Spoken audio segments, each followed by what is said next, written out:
യാത്ര ചെയ്യാൻ കിട്ടുന്ന ഒരവസരവും ഞാൻ പാഴാക്കാറില്ല. ഞാൻ ഈ ഇടയ്ക്ക് പോയ ഒരു സ്ഥലത്ത് ശ്രവണബെളഗൊല അങ്ങനെയാണ് പ്രൊനൗൺസ് ചെയ്യുന്നതെന്നാണ് എനിക്ക് തോന്നുന്നത്.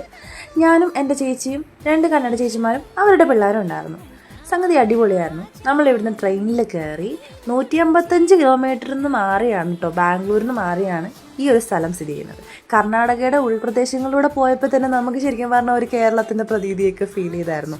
എനിക്ക് ഭയങ്കര ഇഷ്ടപ്പെട്ടു.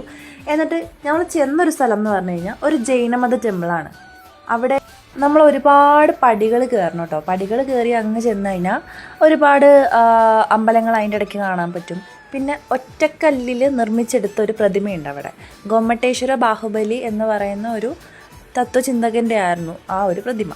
അത് കണ്ടു, നമ്മൾ ആസ്വദിച്ചു. അവിടെ എല്ലാം കല്ലിൽ തീർത്ത ഒരുപാട് ശിലകൾ കാണാമായിരുന്നു. അതൊരു ആർക്കിയോളജി ഡിപ്പാർട്ട്മെൻറ്റ് അല്ലെങ്കിൽ ആർക്കിയോളജി സംഭവമാണ്. ഓക്കെ, എക്കോ ടൂറിസത്തിൻ്റെ ഭാഗമായതുകൊണ്ട് തന്നെ അവിടെ പ്ലാസ്റ്റിക്കുകളോ ഒന്നും ഉണ്ടായിരുന്നില്ല. വളരെ ഭംഗിയുള്ളൊരു സ്ഥലം. ഞാൻ ഒരുപാട് എൻജോയ് ചെയ്തു.